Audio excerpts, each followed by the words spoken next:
You're listening to the Bathtub Refinishing Podcast. Powered by BathTubGuys Refinishing. We discuss the refinishing industry, interview owners and operators, and give tips to business owners and entrepreneurs. Now, here's your host, Daniel Montalvo. All right, guys. We're back. Hard cut off of the music. I didn't even fade out because I want to make this point while we're on camera. A little bit of problem with the camera. Sometimes it overheats. I don't know. I might need to get a new one eventually. But, so you made the point that with these people who are charging cheap, like a Bath Pro, I point him out because he's local, and honestly, he should be charging more probably. But I'm not the one to name your prices. Look, if you are making money, fine. But you need to understand one thing.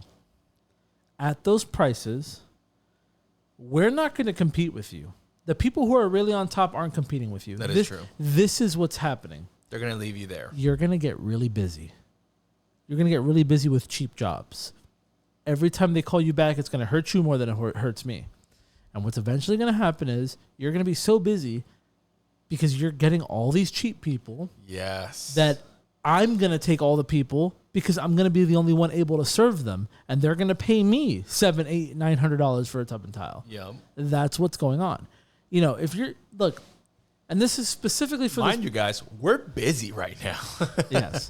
We're in a good way. Like we're blessed. We're blessed right now. I'm charging $495 for a standard tub. Yes, sir. Tub needs to be stripped $645. Yes, sir. This guy's tub and tile pricing is at $525. We're making, with half the amount of work, more money. Yeah. It's because it's not the same money. It's double the material if you're doing the tub and tile. He has for to that do price. 2 jobs for the 1 job we do. Exactly. And look, there should always, I'm a firm believer in, like, look, there should be budget costs and stuff like that. Fine. There should be budget companies.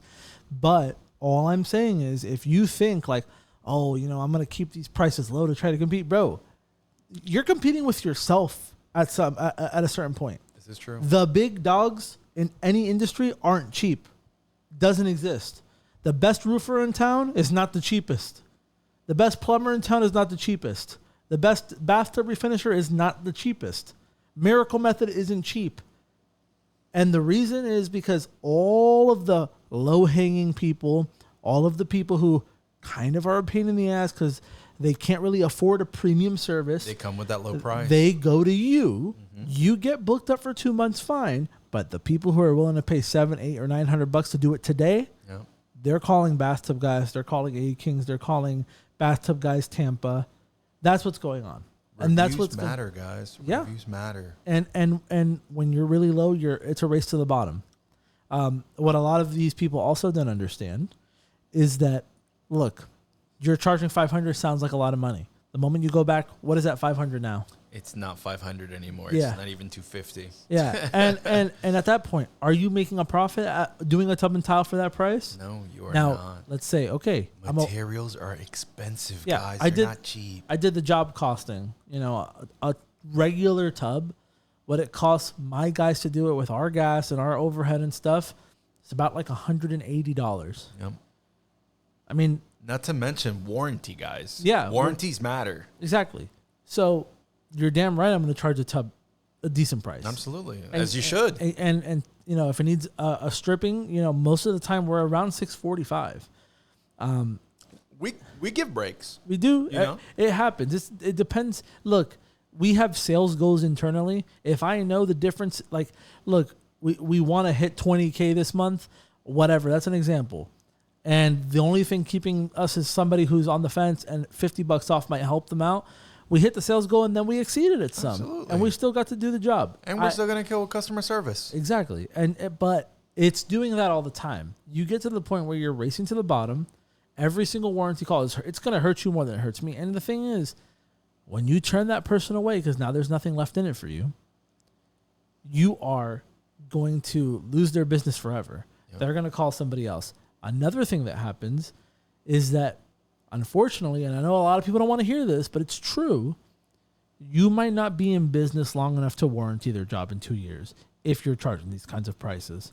If you're charging what 3, 4, 5 companies in your town are charging for just a tub, for you to do a tub and tile, double the work.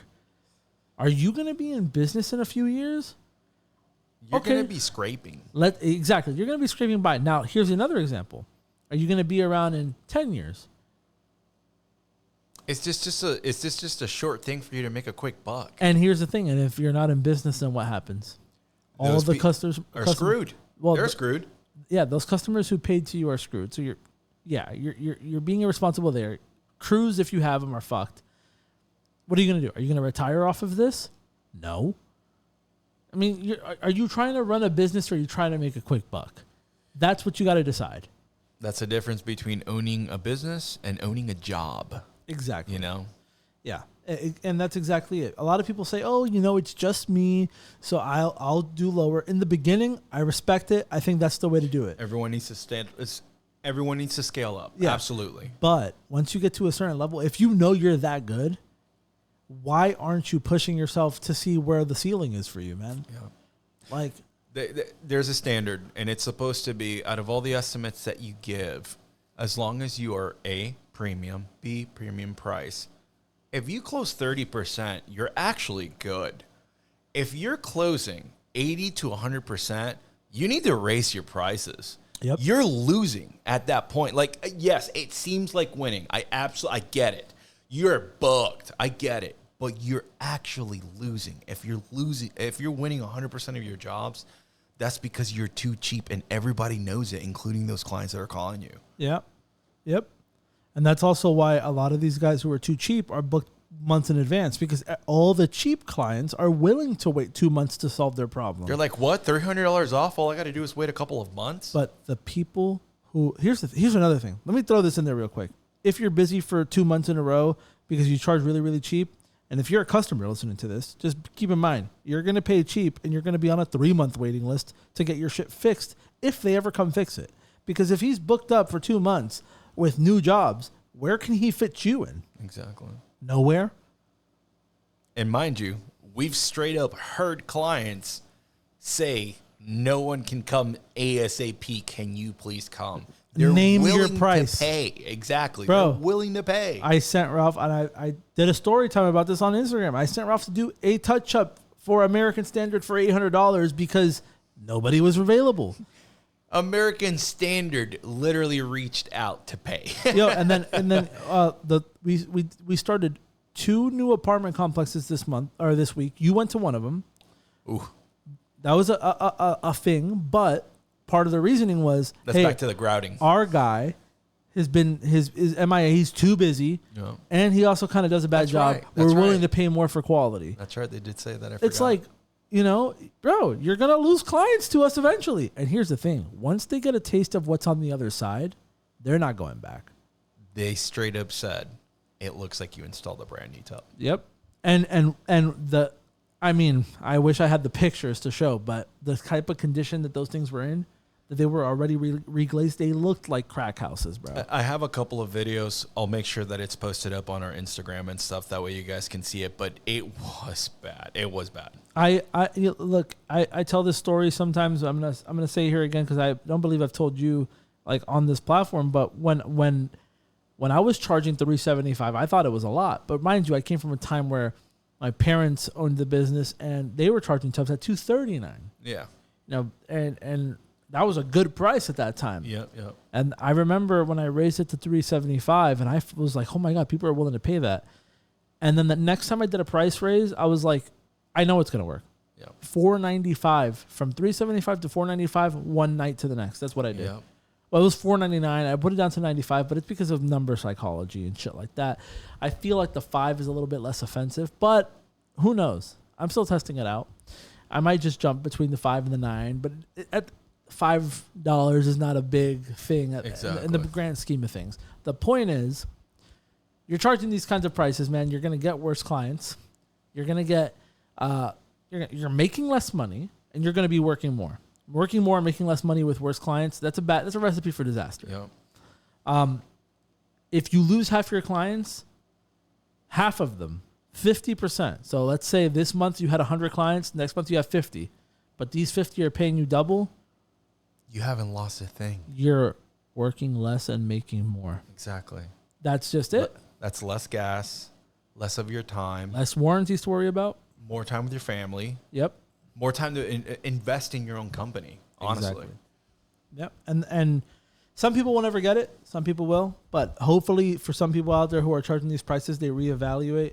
Look, in my market, and everybody always talks about markets and the differences and stuff. Look, I really and truly believe if we provide the type of value that we provide to this day, in 2 or 3 years, hell, maybe even this time next year, I don't see why we shouldn't be charging $600 for a tub standard. Yep. Tub and tile, my goal is to get the tub and tile as close to $1,100 to $1,200 as possible. Absolutely.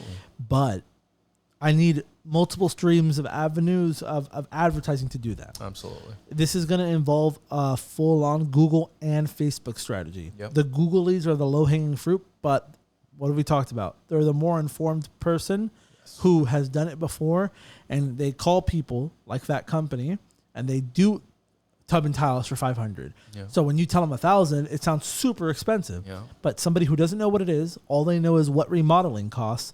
They call you and you tell them for $1,000, your bathroom's going to look brand new. It sounds like a bargain. Yep. So that's you need that balance. You need different kinds of leads coming in. People who have a little bit more money, who are willing to pay for some quality. But I still think that right now in the range that we're at, it's good. Yep. But talking about the grout thing, once we implement that fully, if it's going to be something that we're doing regularly, the price has to incrementally increase and eventually get to a point where we're like, okay, we're comfortable charging this because we're going to provide all of this. Yeah. Well, we're still going to be testing it out, but obviously, like, we're going to be testing out time versus material versus how long we can actually get to refinishing after grouting. But yeah, grouting has been an issue that more than one company around has. We've been hearing it more than usual. And mind you, I myself have been doing this for 12 years. Never has it gotten to the excessive point as it's gotten now when it comes to clients complaining about something that people didn't complain about 10 years ago. So and look, it really, the amount of people that complain about it in the grand scheme of things is minuscule, but it's becoming enough of a reoccurrence that we are going to do something about it. We need to reinvent the wheel on that aspect. Yeah, and look, at the end of the day, we have a common goal. So Carlos subs work for me sometimes. Lately, we've been really busy, so he's gotten some more work. Yeah. And we have a common goal, not just from him subbing from Bathtub Guys, but for him and his own company. And same thing with Jonathan over in Bathtub Guys of Tampa and Perfect Surface.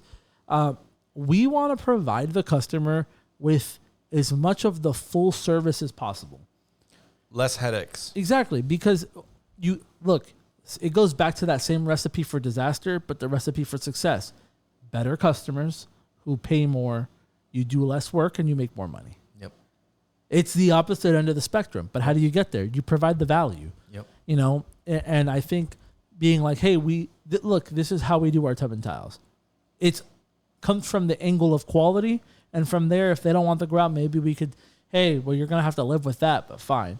And we play with the numbers a little bit, but if we start it from like the angle of we always default, the default is always the highest quality option, that's better.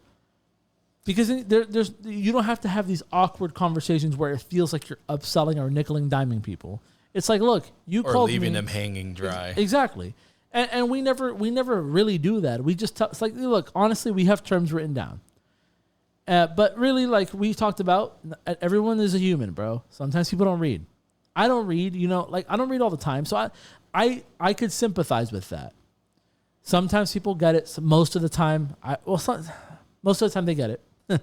It feels like most of the time they don't. But most people, relative to the amount of work we do, it's not a lot. Yeah. But look, when you open up Facebook, are you reading the 7 paragraphs of the terms of service update? No.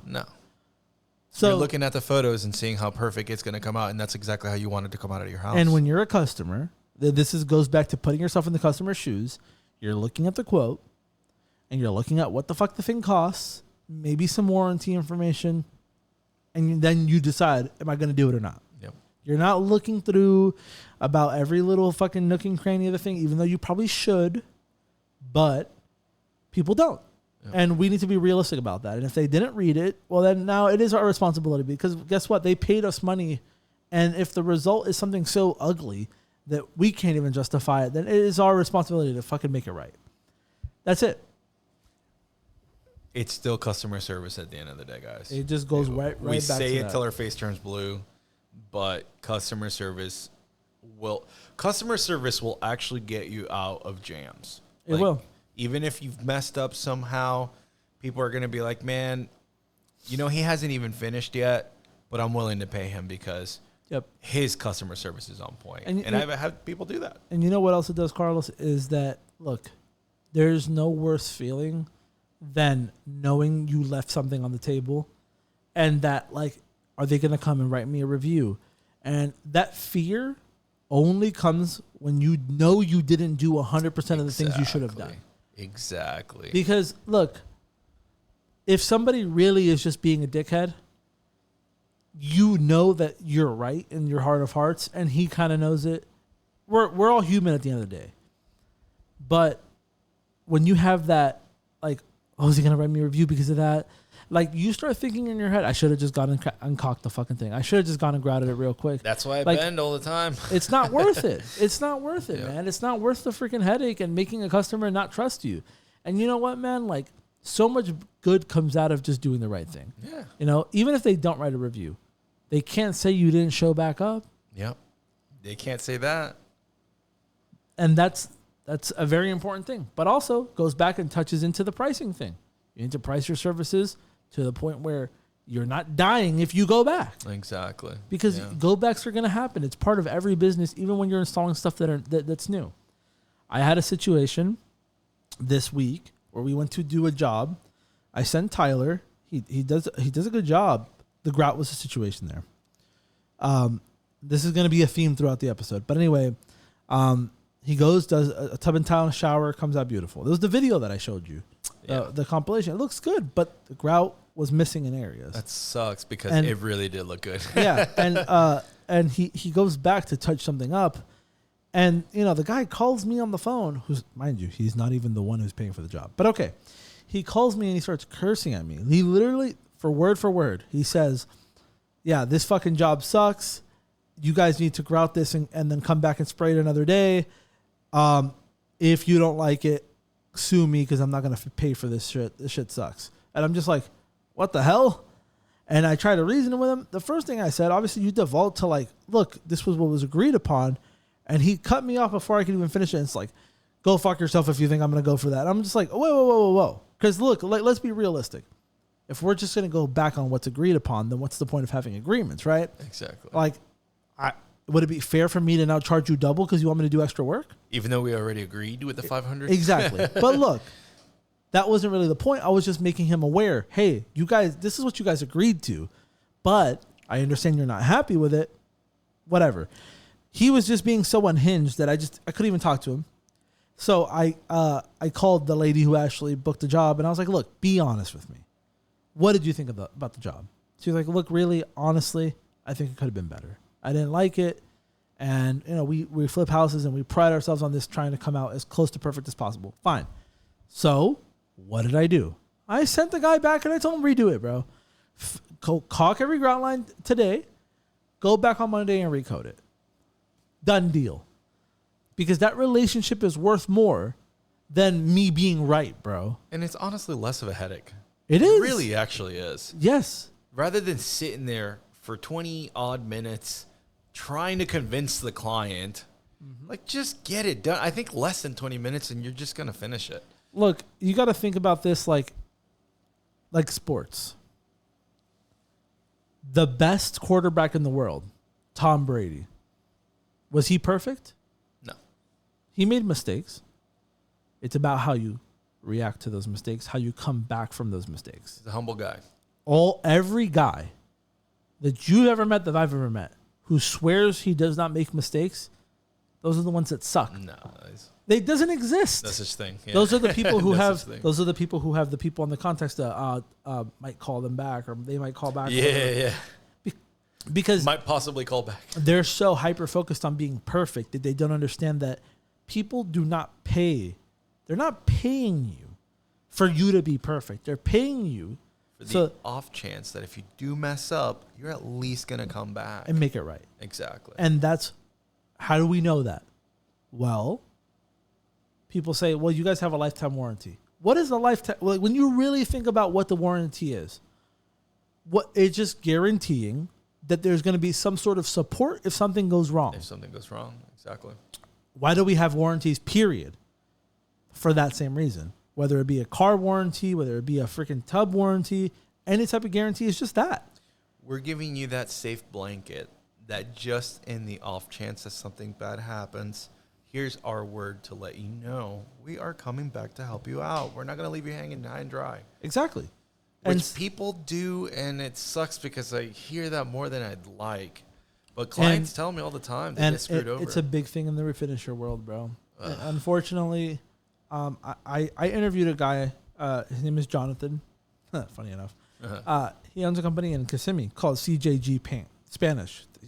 Yes, I remember the Spanish episode. Yes. And he told me, and I like his way of thinking, and I respect it. He said, look, I don't offer a 5-year warranty. You know why? And I was like, why? And he's like, because I've only been in business for 3 years. It's dishonest of me to guarantee something for 5 years when I haven't even been in the industry for 5 years. That is true. So, look, I could warranty it for 3 years because I've been in business for 3 years. I feel like that makes sense. If I guarantee something for 5 years, how am I going to guarantee something longer than the time frame I've been in business? It's weird. Yeah, it's like, that is true. It's like a new company popping up on the block and saying, I'm going to offer a lifetime warranty, and they've only been in business for 6 months. Well, how as a customer, what feels more honest? I mean, the company who's saying, look, I'm going to give you a lesser warranty, but it's because I haven't been in business that long. Yeah. But take a chance. I respect that. I respect it more than Specialized Refinishing popping in Orlando, firing everybody because they're getting killed on ads in Orlando by me. I didn't know that. Oh yeah. Oh yeah. So I hired Jesus, who was with Specialized. He got fired, and then they cleared house in the Orlando location. So I'm going to touch base on that in a minute. But look, he basically told me that, and I was like, okay, I respect that.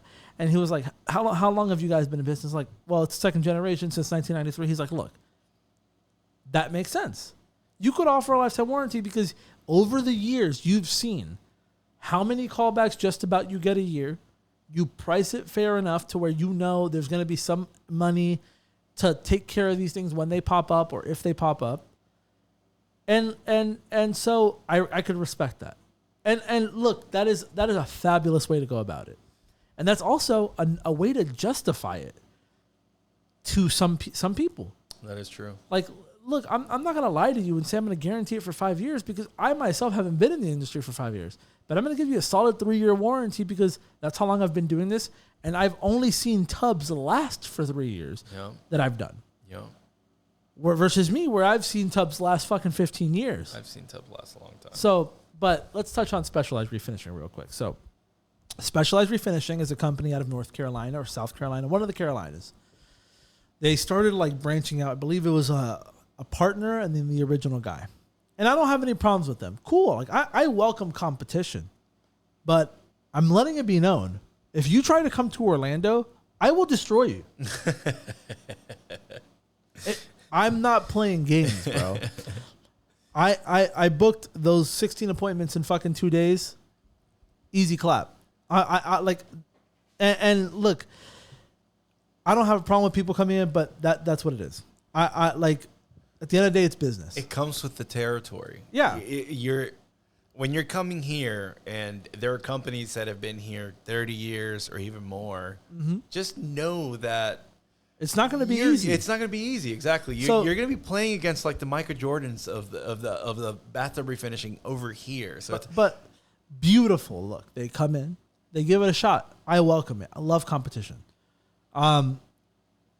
They come in, they're having trouble with the ads, from what I understand from the jump a little bit. Whereas over there in the Carolinas, they were doing really well. And in some of the other places they've expanded, they're doing pretty well in those locations. Jesus gets let go. He opened the branch here. He was the first. Wow. He was the first technician. They gave him the truck and everything. They asked for it back, and they told him, "Look, we can't keep you because we can't afford to have more than one guy right now. because the location is brand new and we're having some struggles. And also, you only speak Spanish. And unfortunately, it's going to be a problem if you're the only one working. Exactly. So they let him go. And then the other guy who was there, his name is Steven. Yes. Steven, he's coming here on Monday for his first day. Oh, my God. At Bathtub Guys. He told me back in around October, November, he just got a call. They told him, look, Steven, we're going to pay you your last check. There's been a problem with the ads. They haven't been running how they're supposed to run, whatever. That's the excuse they gave him. Ouch. And they're like, we're laying you off, and we're closing up shop. We're basically closing up. We don't know what the future of the Orlando branch is going to be, but if he's the only one working, and they told him to... And they told... No, I mean, that basically, there's nothing there. Yeah, exactly.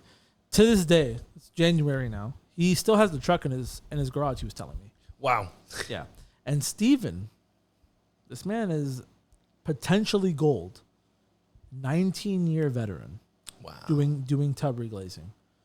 Worked in his last company in Massachusetts for 15 and a half years before taking an opportunity at a small shop and then over here where he wanted to retire. He was promised, or at least they alluded to, like, look, you start this branch, you're coming in on the ground floor, it goes well.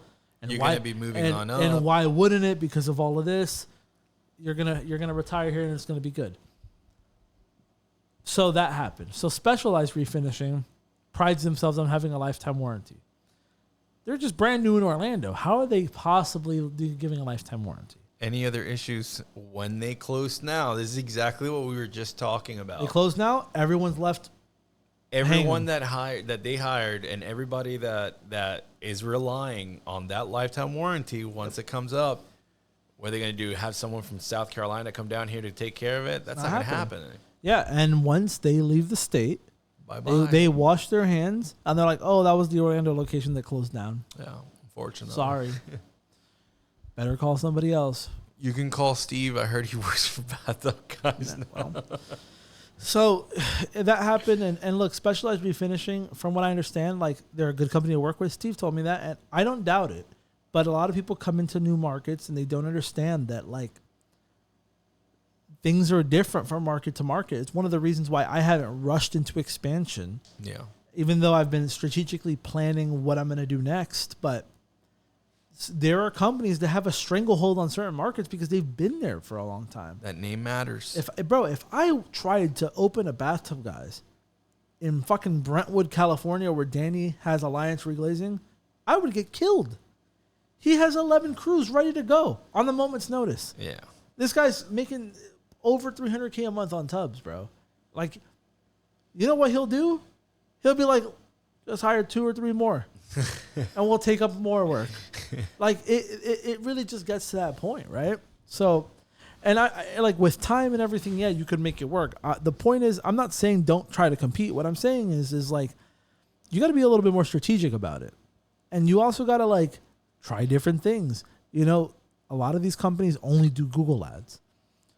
Someone like Danny, who has all those teams, they're doing a little bit of Google, a little bit of Facebook. It's mostly word of mouth, IRL. He's going to these apartments and selling in person. Yeah. And that is super valuable. Oh, yeah. Especially in the world of today where people just want to text and just call and not even call, just text or email. No, and all his office girls, they know how to sell. He's trained them on selling. Like he doesn't need to be like, oh, I'll explain the process, or hey, we got to pass the phone to Danny because he'll explain the. No.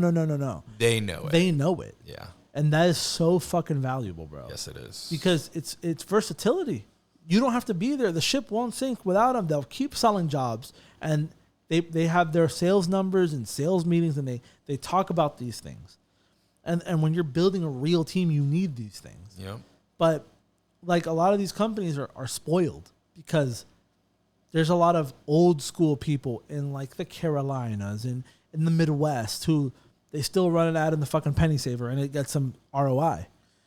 But they come in, as a company like Specialized comes in, they know that they can get some traction with Google ads, and it works wonders for them in these markets.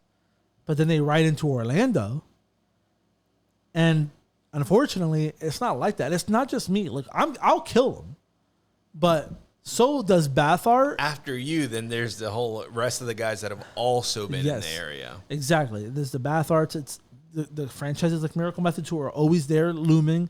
It's the companies like Jonathan's, the companies like yours, some of these other ones, even the Bath Pro guy.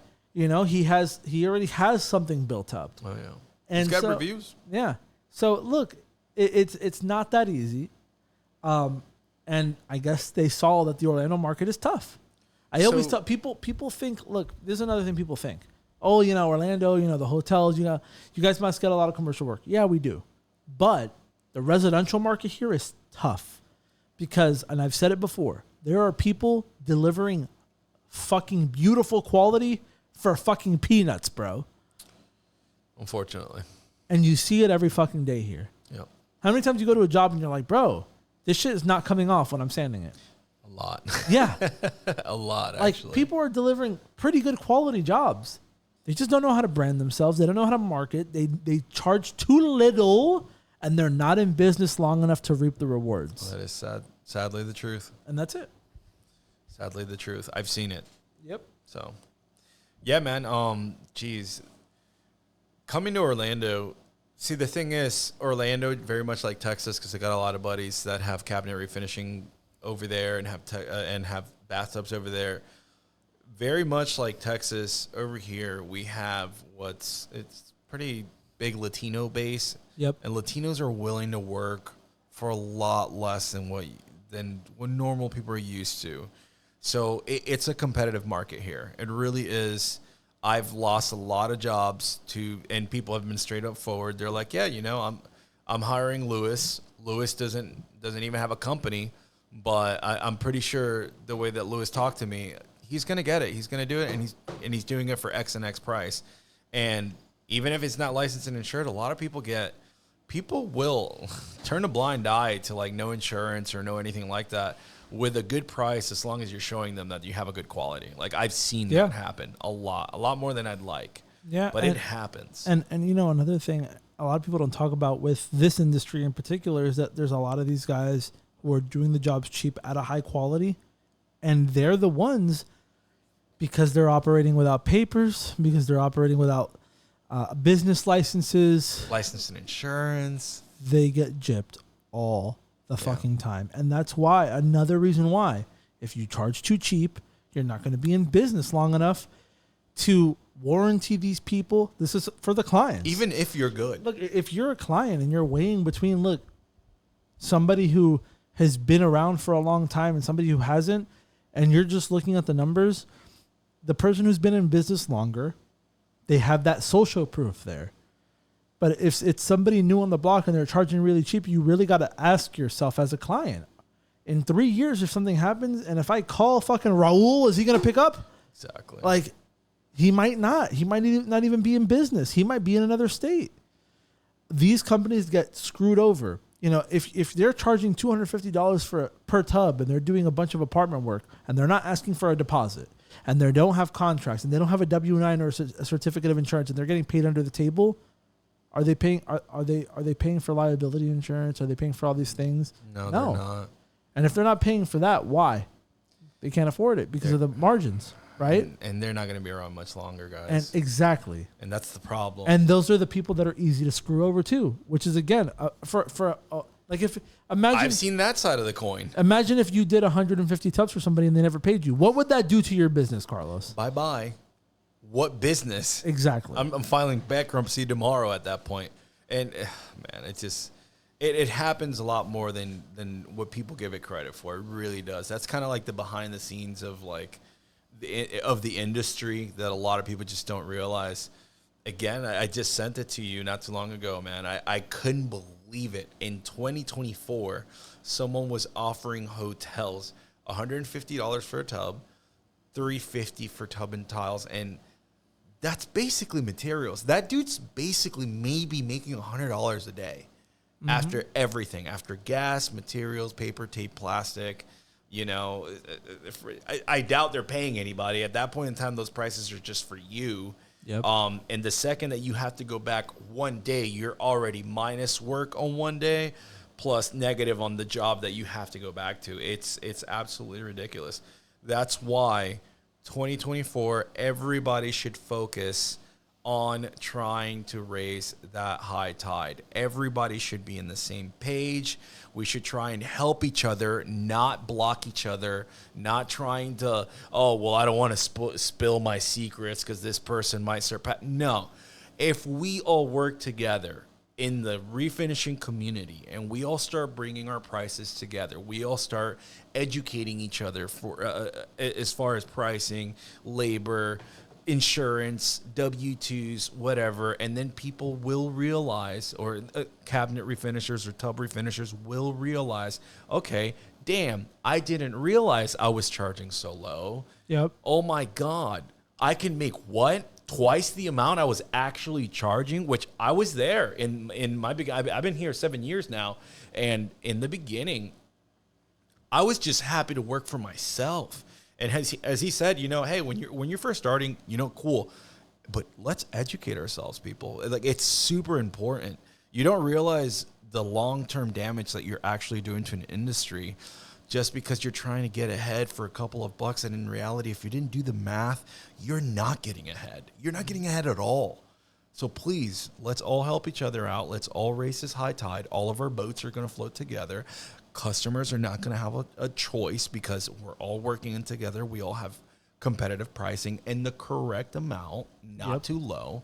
And it's going to be better for all of us at that point in time. We're all going to make more money. So we should all help each other out. And there's always going to be the bottom of the barrel kind of people. And if you're one of those and it's working for you, fine. But aim higher. Exactly. Aim to scale up. Exactly.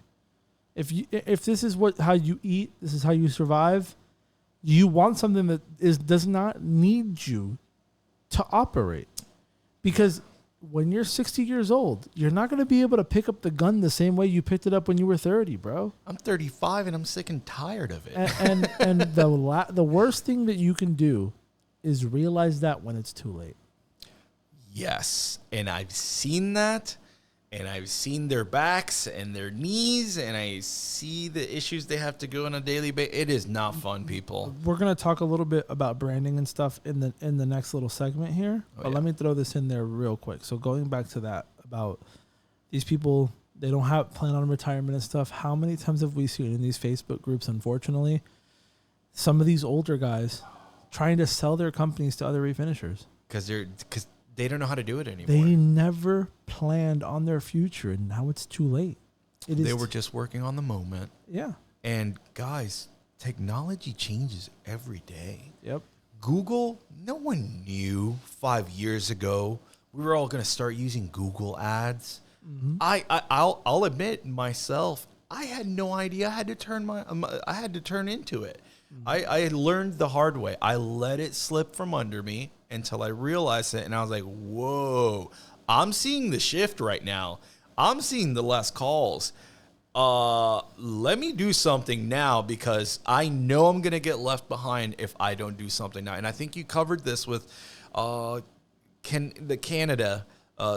dude from Canada. I forget his name. Yeah, Rob. You guys covered this about literally one of your clips about, dude, if you're not paying attention to how times are working, marketing schemes are working, and all of that, like, dude, it's going to slip from right under you. It happens. Mm-hmm. It happened to me, and I'm recovering right now from it. And I'm going to make sure it doesn't happen to me ever again because I'm not a quitter, so that much, thank God for. But, yeah, I could have easily just quit, but I'm not going to quit. But remember, everybody remember this, and we'll leave it on this. Progress only moves in one direction. Yep, and that's up. And if you stop learning, you will stagnate because you're not progressing anymore. That's the definition of progress, is to keep moving forward. You can't pretend like you know it all. Nope. No matter how much you know. So we'll end it there. We're going to talk some stuff on the next one. This was 39 minutes. We talked a lot there. Yeah, okay. Time flies by in here, man. It does. All right, let's end it there, and we'll pick it up. You've been listening to the Bathtub Refinishing Podcast. If you liked what you heard, be sure to keep up with the Bathtub Guys on YouTube, Facebook, and Instagram, or visit BathTubGuys.com for more. Thanks for listening, and we'll see you next time.